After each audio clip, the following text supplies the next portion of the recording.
The gravel crunched under my feet as I stepped out of the car, looking at the old country house that had once been my entire world. My childhood memories lay within its walls, from the laughter-filled evenings around the dining table to the quiet, reflective mornings spent staring out at the rolling hills. I was 22 now, a college graduate with ambitions to explore the world.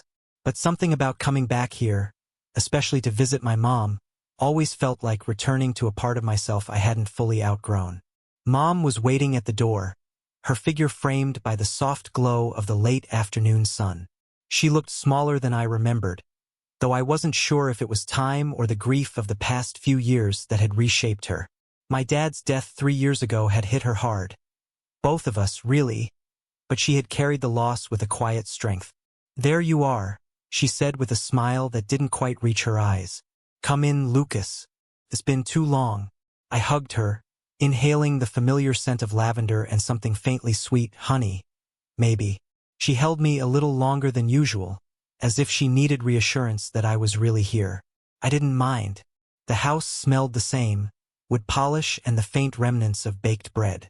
Mom had always been particular about making it feel like home, no matter how much time had passed. I set my bag down by the stairs and followed her into the kitchen.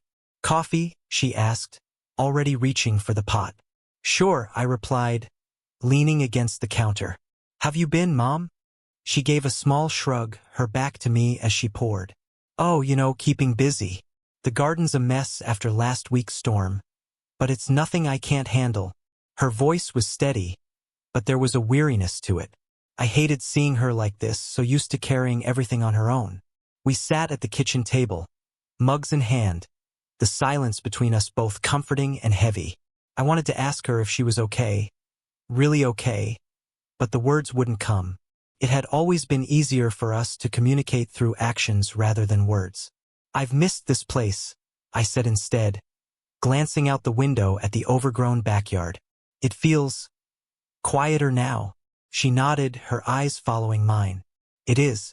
It's different without him." We didn't need to say his name. The absence of my father hung in the air like a shadow. The afternoon stretched on, and we settled into an easy rhythm, unpacking groceries and preparing dinner together. It felt like old times, her instructing me on how to chop vegetables properly, me deliberately messing up to make her laugh. "You haven't lost your touch?" I teased as she flipped a perfectly golden pancake later that evening. "Someone's got to keep standards high," she shot back, her tone lighter now. As the sun dipped below the horizon, we carried our plates to the living room and settled in front of the old TV. The news droned in the background, but neither of us was really paying attention.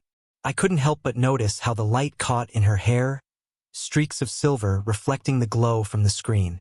She'd aged gracefully, but there was something else. A vulnerability I hadn't seen before. "Lucas," she said softly, breaking the silence. "I'm glad you came back. It gets lonely here sometimes." Her admission caught me off guard. My mom was strong, the kind of person who didn't easily share her burdens. Seeing her like this, open, vulnerable, stirred something in me. "I'm glad I came too," I said, meeting her gaze. "I've missed you, Mom." Her eyes softened, and for a moment, we just looked at each other. A quiet understanding passing between us. There was love there, deep and unspoken, but also a sadness neither of us knew how to address. The evening wore on, and eventually, she went to bed, leaving me alone in the living room. I sat there for a long time, staring at the flickering screen, the weight of unspoken words pressing down on me. I wanted to tell her how much I admired her strength, how sorry I was for not visiting sooner, for leaving her to face the weight of everything on her own. But those words stayed trapped inside, too heavy to voice. Instead, I promised myself that I would make more time for her, for us, because as much as I wanted to explore the world, I realized that some parts of me would always belong here, in this house, with her. When I finally went upstairs, I passed by her room and noticed the door was slightly ajar. She was already asleep, her face relaxed in the dim light.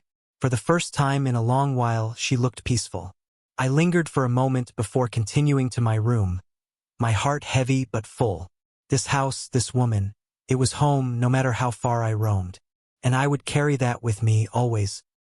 The next morning, I woke up to the smell of coffee wafting through the house. It was a comfort, the kind of small, familiar thing that made me feel grounded. I rolled out of bed, pulling on a hoodie before heading downstairs.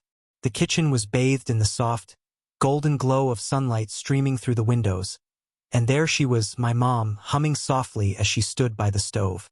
"Morning, sleepyhead," she said with a playful smile. "I thought you'd sleep in longer after yesterday."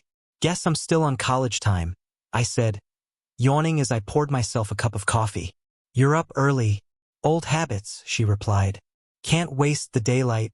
She had made pancakes again, a ritual of sorts whenever I visited. I sat at the table, watching as she moved around the kitchen with practiced ease. Her hair pulled back and a loose cardigan draped over her shoulders. There was something so natural about her movements, a quiet grace that I hadn't fully appreciated before. "You don't have to fuss over me, I said, smiling. "Nonsense," she replied, setting a plate in front of me.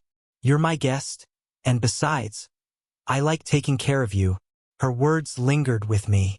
They weren't unusual, but there was a warmth in her tone that felt different, deeper maybe.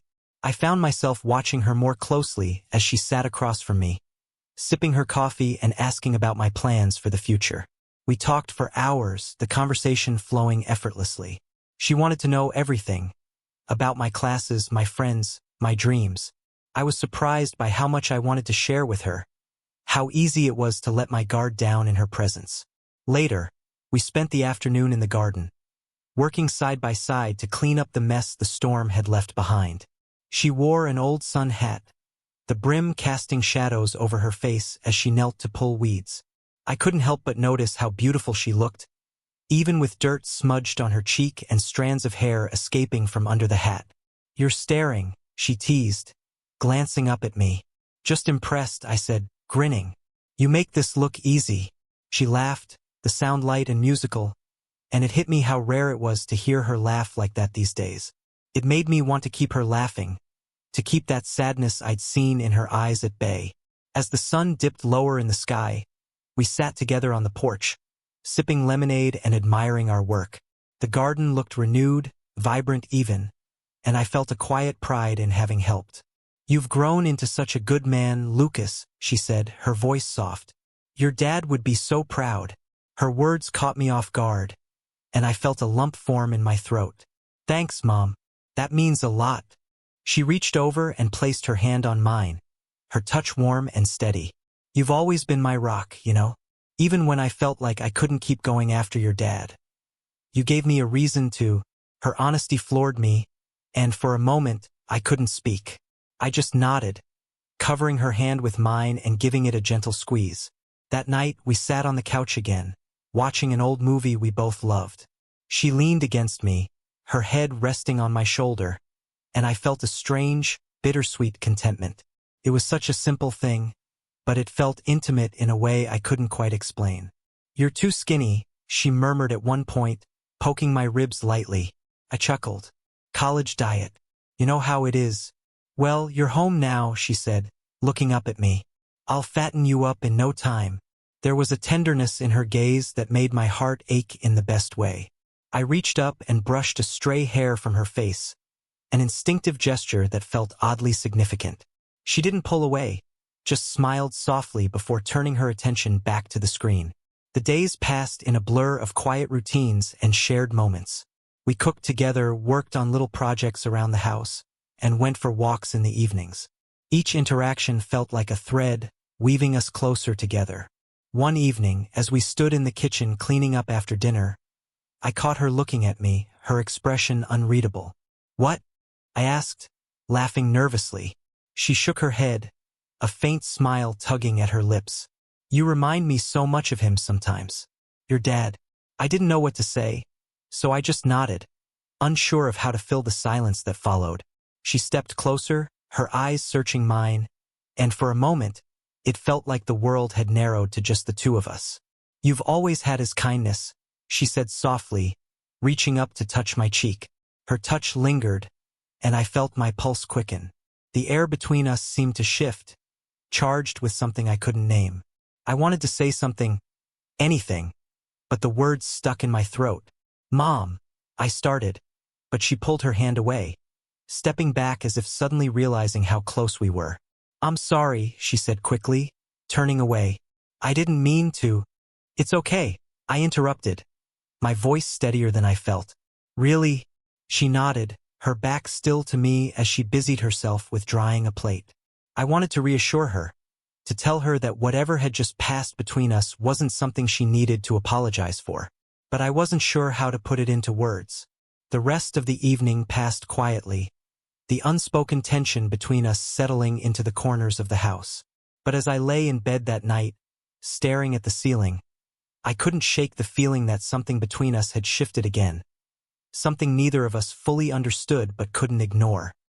The next morning, I found her in the living room, standing by the window with a mug of coffee cradled in her hands. She was staring out at the garden, lost in thought, and for a moment, I hesitated to interrupt her. The soft morning light framed her figure, making her seem almost ethereal, like she belonged to the stillness of the house in a way I never could. "Good morning," I said softly, and she turned to me, startled but smiling. "Morning," she replied. "Coffee's fresh if you want some." I nodded and made my way to the kitchen, trying to shake the strange heaviness that had settled in my chest. Something about the way she looked at me last night, the way her hand lingered on my cheek, it stayed with me. It wasn't wrong, I told myself. She's my mom, and we've both just been lonely. That's all it is. Still, as I sat across from her at breakfast, the weight of unspoken feelings hung in the air between us. We talked, of course, about little things. The garden, the weather, a book she'd been reading. But there was a hesitation in her voice, a carefulness in the way she looked at me. "Are you okay?"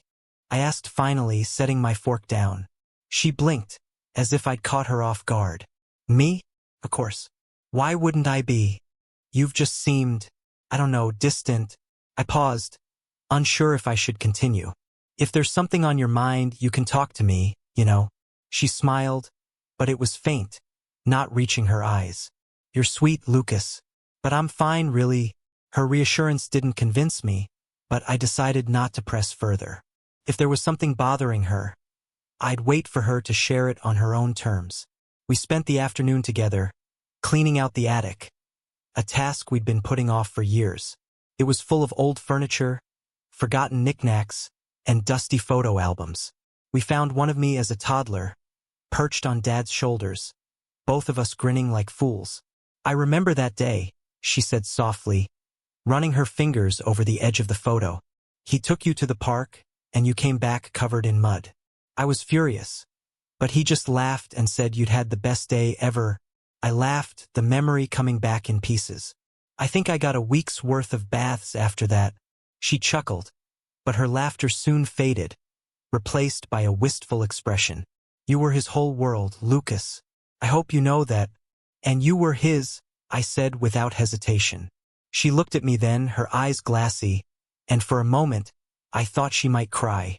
But instead, she reached out and squeezed my hand, her grip firm and steady. "Thank you," she said simply, her voice thick with emotion. We lingered in that moment, her hand in mine, and I felt a wave of something I couldn't name. It wasn't just love. It was deeper, more complicated. She pulled away first, clearing her throat and turning back to the box she'd been sorting through. As the sun began to set, we sat on the porch again, sipping lemonade and watching the sky turn shades of pink and gold. She seemed more at ease now, the tension in her shoulders less pronounced. "I've missed this," she said quietly. "Me too," I admitted. The silence that followed wasn't awkward this time. It was comfortable, like we didn't need words to fill the space.